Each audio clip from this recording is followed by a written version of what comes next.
और नाजरीन, आईनी तरमीम पर मौलाना फजलुर रहमान और हुकूमत में डेड लॉक खत्म नहीं हो सका है। जाती उम्रा में 5 बड़ों की बैठक मुकम्मल इत्तेफाक राय के बगैर ही खत्म हो गई है। मौलाना फजलुर रहमान अदालत के बजाय आईनी बेंच बनाने के फैसले पर कायम है। आसिफ अली जरदारी और नवाज शरीफ मौलाना फजलुर रहमान के तहफ़्फ़ुज़ात दूर नहीं कर पाए, जबकि सरबराह JUI ने 25 अक्टूबर के बाद आईनी तरमीम पेश करने की तजवीज़ दी है। उन्होंने वाज़ेह किया कि हुकूमत हमारे मुसव्विदे को मान ले तो 100 बिस्मिल्लाह, वरना इब्तिदाई मुसव्विदा पहले मुसर्रद कर चुके।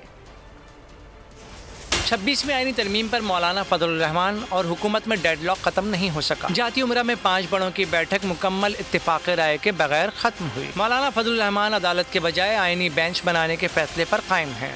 आसिफ अली जरदारी और नवाज शरीफ मौलाना फजलुर रहमान के तहफ़्फ़ुज़ात दूर न कर पाए। सरबराह JUI ने 25 अक्टूबर के बाद आईनी तरमीम पेश करने की तजवीज़ दी।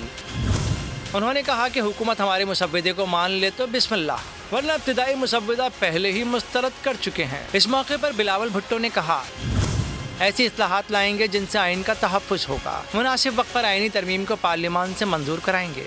जबकि नायब वज़ीर आज़म इसहाक़ डार ने कहा, अदालती इस्लाहात पर 3 जमातों में इत्तिफाक हो चुका है। अदालती इस्लाहात से तेज़, शफ़ाफ और जल्द इंसाफ मिलेगा।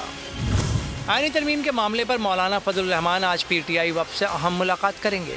PTI ऐलान कर चुकी है कि मौलाना फजलुर रहमान से मुलाकात के बाद ही वो कोई मुसव्विदा देने या न देने का फैसला करेगी। सब्सक्राइब करें और बेल दबाएं ताकि कोई खबर रह न जाए।